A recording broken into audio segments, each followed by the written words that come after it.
Ça y est, nous rentrons dans notre semaine numéro 5 de ce programme Exprimer et vivre son empreinte. Donc 4 premières semaines, un premier mois consacré à définir et à connecter ou reconnecter avec ces éléments de notre empreinte qui sont en nous, qui sont nous, que nous apportons. Donc apporter un petit peu plus de prise de conscience sur ce qui fait partie de cette empreinte et que nous pouvons valoriser et étendre pour définir une empreinte avec plus de substance et qui nous corresponde plus. Et maintenant, ce deuxième mois, c'est un mois que j'aime beaucoup parce que c'est parler. Voilà, on va voir ensemble comment on parle cette empreinte, comment on partage son message, comment on exprime qui on est, ce que l'on fait, ce que l'on donne. Et parce que comme c'est en parlant qu'on développe la confiance en soi. On pense souvent les gens me disent « Ah, écoute, je me lancerai à faire même une formation de prise de parole quand j'aurai un peu plus confiance en moi. » Et ce que je réponds aux gens et que j'observe dans toutes mes formations et dans mes coachings de prise de parole en public, c'est que plus on parle, plus on grandit en confiance. D'accord? Donc, c'est un peu la même chose avec l'empreinte. Certaines personnes me disent, mais moi, je ne sais pas encore ce que vraiment j'apporte, ce que j'ai envie de donner, quelle est ma trace. Je n'arrive pas encore à mettre les mots dessus. Et en fait, on la vit déjà, à travers ce qu'on est, à travers ce qu'on fait, à travers le type de projet qu'on a choisi de lidérer, à travers le type de business qu'on a choisi de développer. Donc, c'est amener de la conscience là-dessus et puis mettre des mots. Alors, les mots, comment ils commencent? Ils commencent déjà en parlant, quand on se lance à partager un message, partager ce que l'on fait, partager ce que l'on a envie de créer. Ça, c'est l'empreinte déjà. Donc aujourd'hui, j'ai envie de commencer dans cette première session. Donc on aura 4 sessions sur le sujet de la prise de parole avant de rentrer dans le 3e et dernier mois de ce programme où on va vraiment rentrer dans le plan d'action. Voilà, pour établir notre empreinte. Donc si on regarde à un niveau personnel, à un niveau individuel. Quand je dis personnel, ça inclut aussi notre partie professionnelle, mais on va dire plutôt vraiment si on regarde à notre empreinte individuelle. Et si on le regarde dans le cadre de le travailler avec notre équipe ou avec notre entreprise, et bien dans ce 3e mois, on va regarder un plan d'action qui va pouvoir constituer la première étape, la fondation d'une dynamique de responsabilité sociale ou d'engagement philanthropique auquel on n'avait pas encore pensé. Alors, pour ceux qui me connaissent, vous savez quel est un de mes instruments favoris en prise de parole en public, pour exprimer notre empreinte, pour dégager et donner toute cette brillance qui est la nôtre, c'est l'elevator pitch. Non, le pitch de l'ascenseur, c'est 60 secondes. C'est 60 secondes où l'on se présente, où on répond à cette question. Et qu'est-ce que vous faites dans la vie? D'accord? Alors, cette question, des fois, elle est un petit peu triste parce que quelque part, c'est vrai qu'on est toujours présenté comme quelqu'un qui fait. Des fois, on a l'impression d'être plus des fers humains que des êtres humains. Non? On se définit par ce qu'on fait. Et ça peut être un petit peu difficile quand on est dans ces moments de transition dans nos carrières, dans nos projets d'entreprise, quand on est dans un projet peut-être d'entrepreneuriat où c'est pas le gros succès, où on est plutôt, même si on a eu le gros succès, on est dans une phase un petit peu basse et on n'a pas trop envie d'en parler, on ne sait plus tellement bien si la stratégie que nous avons choisie est la bonne. Dans ces moments où, pareil, on est dans un travail qui ne nous apporte pas la satisfaction et on n'arrive même pas à partager un minimum d'enthousiasme quand on en parle, ou alors quand on n'a pas d'activité professionnelle, on est en recherche. Et c'est vrai, j'ai entendu dans des ateliers, dans des réunions, des gens dire « mais moi je suis rien, je fais rien, alors que et ça m'a fait énormément mal au cœur parce que personne n'est rien, personne ne fait rien. Et j'ai envie avec vous, je pense que c'est une étape essentielle pour être en pleine conscience à exprimer, vivre son empreinte et apporter au monde notre contribution, notre jeu, notre faire, notre être. Et ben c'est se présenter et quel que soit le moment de notre vie, professionnelle et personnelle, on n'arrête pas d'exister parce qu'on ne fait pas. Ah, vous allez me dire, c'est un petit peu la contradiction de dire on est plus que ce que l'on fait. Et c'est vrai que souvent je vous en parle dans tous ces pays où j'ai travaillé, que ce soit après des catastrophes naturelles ou dans des contextes de guerre, où les gens n'ont rien, où les gens n'ont plus, où les gens ont tout perdu. L'inspiration, la sagesse, la motivation que j'ai trouvée à rencontrer ces gens-là, et on peut dire qu'il y a une contradiction. Pourquoi on va travailler sur répondre à cette question que faites-vous si on est plus que ça? Et bien justement, c'est ça que j'ai envie de vous inviter à faire. Parce que la société est comme ça. On va vous demander que faites-vous dans la vie. Et si on vous demandait qui vous êtes, c'est généralement parce que c'est par exemple un réseautage. Les gens veulent en fait savoir votre fonction, votre titre. Ah, vous êtes directrice du marketing. D'accord. Ouais. Voilà. Donc, c'est comme ça. Donc, on va utiliser ce moyen de connexion, ce moyen d'exprimer, de partager notre message. Et notre message, c'est quoi? C'est qui nous sommes déjà pour commencer. Ok? Donc, comment on va pouvoir se présenter au niveau professionnel, au niveau personnel, d'une façon authentique, hein? C'est un des thèmes qu'on a vu, où on va pouvoir exprimer toute cette ressource que nous sommes. Et voilà, et quand j'ai changé, j'ai découvert cet elevator pitch, hein, qui est un outil qui est étudié par beaucoup d'entre vous qui sont passés par des écoles de commerce ou de business. Surtout, ça vient du monde anglo-saxon, hein, mais je crois qu'en France maintenant, dans les pays et en Europe, dans les pays francophones, etc., c'est quelque chose qui commence vraiment à prendre force. Quand j'ai commencé, je suis passée de mon monde humanitaire au monde de l'entrepreneuriat, donc je commence à faire des réseautages où les dynamiques sont complètement différentes parce qu'on se présente soi, son projet, son business, non? Et on donne sa carte de visite et voilà, on a ce besoin et on a peu de temps. On a peu de temps parce que de nos jours, voilà, il n'y a plus de temps. Et il n'y a plus non plus l'attention, la capacité d'écoute active qu'il y avait dans le passé. Donc voilà, le monde change, il faut qu'on s'adapte et il faut qu'on arrive toujours à être dans notre empreinte et la vivre en s'adaptant au contexte. Quand j'ai découvert cet elevator pitch, ça a été un coup de foudre. Ça a été un coup de foudre et c'est devenu pour moi un des outils les plus formidables pour être dans sa puissance, dans sa richesse et dans son authenticité. Parce que l'elevator pitch, c'est 60 secondes, ben voilà, c'est notre opportunité de dire ce qu'on fait, parce qu'on va répondre à la question, mais en amenant qui nous sommes et aussi ce que nous avons envie de devenir. Alors, je vais vous demander, voilà, le petit travail pour cette semaine, c'est déjà de commencer à voir toujours où on en est, non? Donc, soit après cette vidéo, soit si vous pouvez maintenant, bon, après les instructions, mettre la vidéo sur pause, c'est parfait. L'idée, c'est d'avoir voilà, son petit cahier ou bon, la tablette, le laptop. Moi, je suis vieille génération, j'aime bien encore les choses avec le cahier, le crayon. Et je vais vous demander d'écrire, voilà, comment vous répondez. Aujourd'hui, vous êtes dans un ascenseur, non? L'elevator pitch de l'ascenseur, c'est ça le concept. On est dans un ascenseur, voilà, il y a quelqu'un qui appuie sur l'étage 12, moi je vais à l'étage 6, et puis voilà, on a de 0 à 6, bon c'est moins de 60 secondes, j'espère pour vous, mais voilà, on va nous travailler sur 60, et cette personne vous demande qu'est-ce que vous faites. Alors qu'est-ce que vous répondez à ça?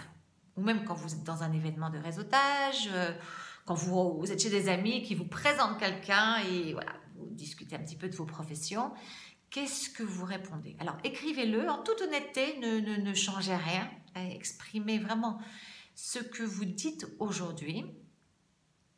Et après l'avoir fait, voilà, toujours cette première phase, c'est l'observation, sans jugement. Ah, il est nul mon truc, ah, j'ai fait ça, j'aurais pas dû faire, etc. C'est là où on est. D'accord? Donc c'est génial, c'est le point de départ. Donc on l'observe. Dans l'observation, il n'y a pas de jugement. Ok? Donc là, on va observer et puis je vais vous demander de regarder quel temps vous avez utilisé. Donc vous allez répondre à cette question, qu'est-ce que vous faites? Combien d'entre vous ont répondu eh ben, je suis en train de monter un projet et je vais faire, je ferai d'ici la fin de l'année, etc., etc. Donc quelque chose qui est complètement dans le futur. Combien d'entre vous ont répondu alors avant, je faisais ça, ça, ça, ça, ça. Alors, oui, déjà, même moi, je sors du cadre du viseur du téléphone, là, parce que quand on est soit dans le futur, soit dans le passé, eh ben, on n'est pas là. D'accord? On n'est pas dans notre force, on n'est pas dans notre puissance, on n'est pas dans la connexion avec la personne, parce que on se projette sur quelque chose, on parle du passé, nos zones de confort, comme si on n'était pas bien là où on est. Alors il est possible qu'on ne soit pas bien. Mais du coup, même dans notre langage corporel, quand on se présente comme ça, alors avant je faisais et après je vais... non, là, hop, qu'est-ce que vous faites maintenant? Vous en êtes où là? Alors bien sûr, si les moments de vie, hein, on en a des comme ça, et on va pas arrêter de faire du réseautage quand on est comme ça, au contraire, c'est là qu'on a besoin d'aller chercher les gens, d'aller connecter, de s'inspirer, de créer des partenariats, de trouver des clients, de trouver ce travail dont on rêve. Donc, qu'est-ce qu'on fait dans ce moment-là? Ben, voilà, il va falloir qu'on travaille sur qu'est-ce que je fais là, et depuis un point de vue d'auto-appréciation, de confiance, voilà, d'amener ce qu'on est. Et quand on a cette authenticité, on va revenir toujours, cette authenticité, humilité, vulnérabilité. Alors attention, on va pas dans un événement de réseautage se présenter en ouais, je traverse une période difficile, etc. Non, il faut choisir aussi les moments. Mais quand on va amener, on va arriver à trouver depuis sa puissance, mais d'amener aussi, de dire, ah ben voilà, en ce moment, processus de réflexion, de remise en question d'un certain nombre de choses, mais voilà ce que je fais, sur quoi je travaille, etc. C'est là qu'on va avoir justement l'opportunité que l'on cherchait, la personne dont on a besoin. Si on lui parle de ce qu'on va faire dans 6 mois, ben là, tout de suite, on ne va pas avoir la connexion, puisqu'on n'est pas en train de dire ce qu'on est en train de faire. Si on est en train de parler de ce qu'on a fait dans le passé, même chose. Et quand je parle du passé, c'était moi. Quand j'ai commencé, je ne savais pas comment dire, comment me présenter, je me sentais un peu mal à l'aise, je venais de commencer, j'avais l'impression que je n'avais pas de légitimité, forcément, de crédibilité. Et puis, voilà. Donc, je racontais toujours ce que je faisais avant. Mais qu'est-ce qui se passe aussi avec là? Donc déjà, on se sent mal parce qu'on n'est pas en train de parler de là où on est. Et c'est tellement... Et dès que j'arrivais à passer et à me mettre à parler de ce que je faisais maintenant, c'est là que j'avais les vraies connexions. Oh, c'est là que j'avais les gens qui disent « Waouh, j'adore ce que vous faites et ce changement. » Et ça inspire les gens. Et c'est là quelle est notre empreinte. On fuit toujours en fait, notre empreinte vraie parce qu'on a l'impression qu'elle n'est pas assez bien. Elle est incroyable hein, parce que c'est nous, c'est notre cadeau, c'est ce que nous amenons. D'accord? Et c'est aussi là où on va s'ouvrir les portes dont on a besoin pour avancer. Ça, c'est notre partie, je dirais, nous-mêmes. Observez-vous. Alors, si vous avez un événement de réseautage ce soir, ou demain, ou cette semaine, où vous avez l'occasion de vous présenter, je veux que vous soyez dans l'observation de vous pour grandir. Écoutez, quel va être votre réflexe? Même là, si aujourd'hui vous avez le temps de faire l'exercice, allez, 15 minutes, de transformer cette phrase, cette réponse, et de la mettre au temps présent. Et de la tester demain. Regardez-vous. Comment il est votre langage corporel quand vous parlez de là où vous êtes? comment elle est cette interaction, je dirais, corporelle avec votre interlocuteur, plutôt quand vous êtes dans votre futur ou dans le passé. Et après, je vais vous demander de regarder l'interaction de votre interlocuteur. Parce que moi, si je vous demande, qu'est-ce que vous faites? Et vous me répondez, alors je suis en train de préparer quelque chose que peut-être d'ici la fin de l'année ou sinon en 2020, qu'est-ce qui se passe mon cerveau? Même inconsciemment, il n'écoute plus. Ou alors il y a une partie de moi qui dit, alors là il est en train de me parler de ce qu'il va faire, donc il ne répond pas à la question. Enfin je veux dire, du coup, je suis perturbée par rapport à ma question, je n'ai pas ma réponse. Ok? Et si je vous pose la question, qu'est-ce que vous faites? Et vous me dites, avant je faisais ça et ça, et en plus ça n'a rien à voir avec ce que vous faites maintenant, j'arrive pas, enfin je me dis, qu'est-ce que fait cette personne-là? La déconnexion, voilà, on a déconnecté. Et c'est parce qu'on veut connecter, c'est pas forcément notre client, c'est pas forcément le partenaire, c'est pas forcément le truc, mais si on rencontre des gens, c'est pour connecter. Ok, donc du coup on déconnecte, on est déconnecté de nous-mêmes, déconnecté de notre réalité et on déconnecte avec notre interlocuteur. Alors certains d'entre vous vont peut-être me dire, mais non, moi je réponds au présent. Et là je vous demande, qu'est-ce que vous répondez? Et je vais vous dire, 99% des gens répondent, moi je suis avocate, je suis directeur commercial, je suis, alors effectivement au présent, mais un titre, une fonction. Est-ce que ça me dit qui vous êtes? Qu'est-ce que vous faites? Non. Parce que vous me dites avocat. Moi, je vais avoir ma compréhension de ce qu'est, par exemple, un avocat. Vous allez me dire avocat en droit privé. Voilà, moi, j'ai peut-être mon expérience de ce qu'est un avocat de droit privé, ma compréhension de ce qu'est le droit privé, et toute une série peut-être de préjugés, de croyances négatives ou limitantes par rapport au travail d'un avocat. Donc du coup, il y a aussi une déconnexion. Parce que là, vous n'êtes pas en train de me dire ce que vous faites. Vous êtes en train de me donner un titre auquel moi j'ai déjà associé, de par mon background professionnel, d'expérience sociale, culturelle, un certain nombre de choses que fait cette personne. Je vais vous donner un exemple tout simple et sympathique d'ailleurs. J'étais à une fête de départ d'une amie il y a 2 ans de ça, et cette amie vient vers moi, on fait très décontracté, sympa, je rencontrais plein de gens que je ne connaissais pas, vraiment un déjeuner, c'était un brunch, là, très très très sympa avec des gens super, et elle me dit, Amélie, je vais à tout prix te présenter mon coach. Et de par, moi, ce que je connais de mon amie, et de par notre environnement professionnel à toutes les deux, parce que c'est une coach avec qui nous avons travaillé sur certains projets de coaching. Donc, moi, qu'est-ce que je fais? Immédiatement, dans ma tête, coach, donc coach exécutif. Voilà, coach de business, coach exécutif, voilà, coach professionnel. Donc, la personne arrive et puis il commence à me parler. Je pense qu'il pensait que j'avais été briefée. Sur qui il était, sur ce qu'il faisait ensemble. Donc voilà, donc on part sur cette espèce de malentendu que je sais ce qu'il fait comme travail et moi je sais. Et moi je pars sur une série de préjugés de ce qu'est un coach, selon moi. Et il commence à me parler et je me dis, je comprends rien ce qu'il me dit. Parce que on se met dans son fauteuil, voilà, coach exécutif. Donc un coach exécutif va me parler de ci, va me parler de ça. Et donc là, bien sûr, comme c'est mon métier, moi j'adore ce genre de situation. Donc là, prof, je remets ma casquette, je dirais pas professionnelle, je me sentais, mais oui, ma casquette de curieuse, de me dire, tiens, qu'est-ce qui est en train de se passer de là au niveau de la communication? Qu'est-ce que je peux apprendre? Qu'est-ce que je peux, j'adore ces moments-là, c'est fabuleux. Moment de connexion humaine, de déconnexion. Donc, j'aime beaucoup regarder ces mécanismes-là. Et là, je commence à être curieuse, donc je commence à poser des questions sans, bien sûr, sans offenser, parce que je ne voulais pas lui dire, je comprends rien à ce que vous dites, mais je commence à poser des questions pour clarifier. Et en fait, c'était un coach sportif. D'accord, c'était le coach qui venait lui faire son fitness, cette chose, etc. Donc, imaginons cette situation dans une session de réseautage, là même, parce que cette personne, cette amie, je pouvais aussi la rencontrer. Ah, tiens, Amélie, je te présente mon coach. On commence à discuter.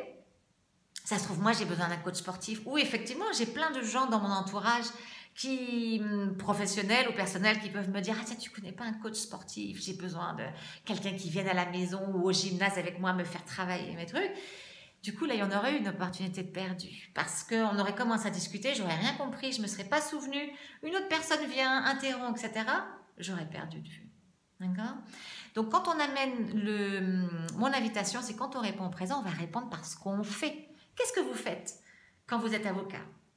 Eh bien, j'aide les personnes à tac, tac, tac, tac, tac, tac. Qu'est-ce que vous faites quand vous êtes directeur commercial? Voilà, vous allez répondre par des verbes d'action et en termes de résultats, qu'est-ce que vous amenez avec ce produit que vous vendez? Quel est le changement, l'impact que vous avez dans la vie de vos clients? Donc c'est ça ce que vous faites. Ce que vous faites, c'est le résultat de ce que vous donnez comme service, comme produit. C'est le résultat de votre projet. C'est ou le descriptif de vos actions dans ce rôle qui vous a été donné sur ce projet. D'accord? Donc regardez, observez et transformez. Parce qu'à chaque fois que vous allez vous reconnecter avec qui vous êtes, vous souvenez-vous, ce qu'on a vu le mois dernier, vous êtes votre première ressource. Du coup, vous êtes là dans votre pouvoir de choisir. Vous êtes dans votre authenticité. Et là, vous pouvez amener votre humilité et votre vulnérabilité parce que vous êtes aligné. Vous êtes aussi plus en confiance parce que la façon dont vous vous présentez, c'est vous. D'accord? C'est pas peut-être dans un an ou il y a 15 ans. Là, c'est vous. Donc, du coup, on est dans l'appréciation de soi, on est dans la valorisation, on est dans s'aimer aussi, aimer ce qu'on apporte et ce qu'on est. D'accord? Donc, il y a cette connexion avec soi qui fait que du coup, on va pouvoir connecter avec l'autre. Et bien, depuis cet endroit-là, quand on est connecté, quand on arrive à se projeter professionnellement et personnellement aux autres dans sa lumière, et bien là, on est déjà en train de parler et vivre son empreinte. Donc voilà mon invitation pour cette semaine. Observation, regardez ce qu'il fait, regardez les temps que vous utilisez et puis revenez vers le présent, vers ce que vous êtes, vers ce que vous amenez. Ça ne sera pas parfait, vous n'avez pas les mots parfaits, etc. Pratiquez. C'est en parlant que la confiance va se créer, c'est en parlant que vous allez la définir, cette empreinte. C'est en parlant, en disant qui vous êtes, ce que vous faites, que vous allez trouver les mots, trouver les choses. Les gens, vos interlocuteurs vont vous les amener. Ah, vous faites ci. Ah, quand ils vont vous dire, ah oui, bah oui, c'est ça. Voilà le mot, c'est dans cet échange. Donc, il faut la créer, cette connexion. Et j'aimerais bien vous lire, soit dans les commentaires, continuez à m'envoyer vos messages privés, vous les mettre des commentaires là sur la chaîne YouTube, ou sur le groupe Facebook, ou sur le LinkedIn. Dites-moi quelle est votre expérience avec ça, parce que c'est fabuleux de le lire. Et s'il y a des points spécifiques que vous avez envie de travailler, sur lesquels vous avez envie que je parle, n'hésitez pas à les partager. Alors, je vous attends la semaine prochaine, donc les mardis en anglais, mercredi en français et les vendredis en espagnol. On va continuer, ça va être la semaine 6, mais là, notre semaine 2, notre deuxième session de prise de parole. Je vous garde la surprise, mais pitchez votre empreinte cette semaine.